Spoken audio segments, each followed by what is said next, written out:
Finally थोड़ा सा खुशी की लहर तो जरूर है कि इंडिया आज जीत गया।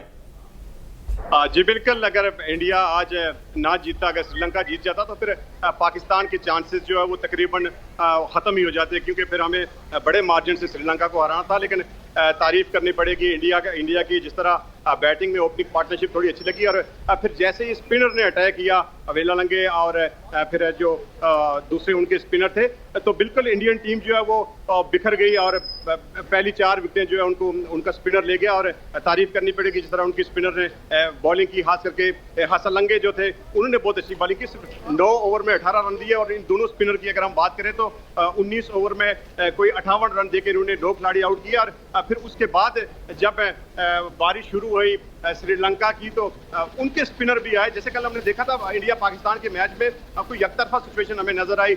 जब इंडिया बैटिंग कर रहा था तो ऐसे लग रहा था कि मुकम्मल ये बैटिंग ट्रैक है, और हम भी ये तवक्को कर रहे थे कि पाकिस्तानी टीम ये जो बहुत अच्छा खेलेगी। लेकिन सिर्फ 128 रन पे ही हमारी बारी जो है सिमट गई। और जब जसप्रीत बुमराह बॉलिंग कर रहे थे, सिराज बॉलिंग कर रहे थे, तो ऐसा लग रहा था कि ये बहुत ट्रैक जो है वो स्विंग हो रहा है, बॉल बड़ा स्विंग हो रहा था। लेकिन आज हमने देखा कि यहाँ मुकाबला बड़ा जबरदस्त हुआ।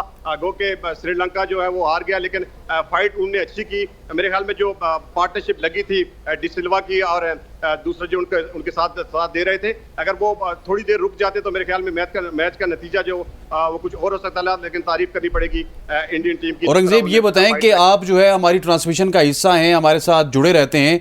कल मैच हार के आप किधर गायब हो गए थे पाकिस्तान टीम की तरह? इधर ही थे, बड़े थकावट का शिकार थे। मैच जो है वो 2 दिन चला, फिर 1 दिन प्रैक्टिस थी, वो हमने पूरा दिन कवर किया। और फिर कहने को कुछ रह नहीं गया था, क्योंकि पिछले 3 दिन से हम आपको अपडेट दे रहे थे, बाबर आजम के जज्बात आपको बता रहे थे, बाकी लोगों के आपको बता रहे थे, शायकीन के बता रहे थे। तो जब 128 पे टीम ढेर हो गई तो मेरे ख्याल में फिर कहने को कुछ बचा नहीं था, तो हमने ये समझा कि जाके आराम ही करते हैं। ठीक हो गया, जाके आराम ही करते हैं। औरंगजेब बड़ी मतलब उन्होंने आराम, मतलब कि औरंगजेब ये नहीं चाहते थे कि आके यहाँ पे शाउट आउट करें और जो है ना अपनी फ्रस्ट्रेशन निकालें, लेकिन हमने तो कल अच्छा खासा पोस्टमार्टम किया था। हसन भाई, आज का मैच आपने देखा है, और एक ऐसा मैच एक्सपेक्टेशन ये थी कि जो इंडिया हमारे खिलाफ 357 बनाए जिस इंडिया ने, वो हम ये समझ रहे थे कि वो 400 बनाएंगे श्रीलंका के खिलाफ, लेकिन श्रीलंका के स्पिनर्स ने उनको अच्छा कंट्रोल किया। अच्छा मैच हुआ है। और अभी देखें पिच का बिहेवियर भी चेंज होता जा रहा है बिल्कुल। अगर एशिया कप पाकिस्तान से शुरू हुआ है, उसमें मैचेस हुए, बैटिंग पैराडाइज पिचेस बनी, और पाकिस्तान में अगर पाकिस्तान टीम ने 358 रन की नेपाल के अगेंस्ट, मगर उसके बाद फिर वापस जो है वो इंडिया जो है अगेंस्ट पाकिस्तान के एक टॉप परफॉर्मेंसेस दी उन्होंने, 357 रन की इनिंग्स खेली और रन्स भी किए। तो ओवरऑल देखें तो अब पिच का बिहेवियर चेंज नजर आ रहा था। जहाँ पर क्लाउडी वेदर है, डीएल मेथड लग रहा है, कवर ऑन एंड ऑफ हो रहे थे, तो वहाँ पर बिल्कुल रिएक्शन जो है वो चेंज हो गया है और बॉलिंग साइड पे चला गया। पहले बैटिंग साइड पे जा रहा था थ्रू आउट, मगर अब बॉलिंग साइड पे चला गया। फास्ट बॉलर्स जो हैं वो राज कर रहे थे। 9 विकेट्स थी शाहीन शाह की, हारिस रऊफ की, नसीम शाह। हम कह रहे थे कि विकेटों के अंबार लगा देंगे, मगर अचानक से बैटिंग पैराडाइज पिचेस बनना शुरू हुई। और फिर जिस तरह से इंडियंस ने कल जो है वो स्ट्राइक विकेट किया है कोहली ने, और जिस तरह से के राहुल वापस कम बैक करके आए, तो वो आउटस्टैंडिंग उनकी बैटिंग रही। फिर आज श्रीलंका का मैच हुआ तो उसमें आप देखें कि 213 रन जो हैं वो पहाड़ जैसे रन साबित हुए ऐसी पिचेस पे, जहां पर अनएक्सपेक्टेड जो है वो प्रेमदासा में 250 रन बन रहे हैं, 300 रन बन रहे हैं, 350 रन बन गए, और लोअर स्कोरिंग मैच एक और देखने को आया। तो ओवरऑल देखें तो श्रीलंका क्लैप्स हुई टॉप ऑर्डर में। रोहित शर्मा ने 53 रन की इनिंग्स खेली, अच्छी इनिंग्स थी, मगर अगेन श्रीलंका को होम क्राउड था, वहाँ का क्राउड एक्साइटेड था कि श्रीलंका जीते, मगर अनएक्सपीरियंस था थोड़ा सा नजर आया। और अगेन जिस तरह से हम देख रहे हैं कि पाकिस्तान में नवाज नहीं खेल रहे, left arm spinner, why not, क्यों नहीं खेल रहे? तो वो जडेजा की शक्ल में देखें, आप कुलदीप की शक्ल में देखें जो अटैक कर रहे हैं, तो इट मीन्स कि ये सबको नजर आ रहा है कि बॉलिंग पिचेज हैं और यहाँ पर स्पिनर जो है साजगार हो रहे हैं। तो मेरे ख्याल में आगे टफ मैच होगा, पाकिस्तान का स्पिनर्स ऐड करने चाहिए, जिसकी वजह से जो है टीम मजबूत हो सकती है, बॉलिंग में भी बैटिंग में भी। तो आज लंकन जो बॉलर्स थे उन्होंने बड़ी अच्छी बॉलिंग की, फाइट बैक किया टीम में।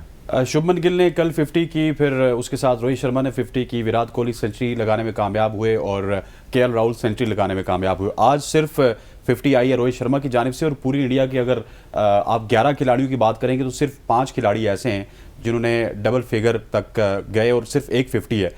ये फ़र्क क्या नज़र आ रहा है आपको कल के मैच में और आज के मैच में? हसनैन, मैं सबसे पहले आपको बताऊं कि कोलंबो की कंडीशंस जो पिछले और आज के मैच में इतनी साजगार नहीं थी बैटिंग के लिए।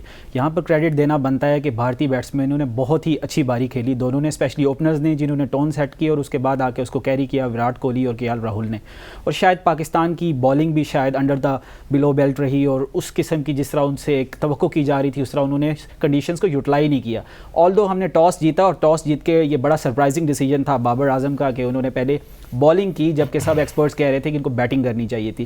लेकिन आज भी आप देखें सेम कंडीशंस में लो स्कोरिंग मैच रहा और यहाँ पर आपको डेफिनेटली एक ऐसे स्पिनर्स की और स्पेशल स्पिनर्स की हम लोग शायद बहुत ज़्यादा रिलाई कर रहे हैं कुछ Orthodox type old school of thought allrounders पे, जो कि ना बैटिंग सही कर पा रहे हैं और ना बॉलिंग सही कर पा रहे हैं। ये एक शायद बहुत बड़ा रीज़न था कि जिस तरह स्पेशलिस्ट स्पिनर्स ने तमाम विकेटें श्रीलंका की तरफ से स्पिनर्स ने ली, और ये एक बहुत बड़ा पाकिस्तान को मैसेज है कि हमें अपने कॉम्बिनेशन को दोबारा देखने की ज़रूरत है।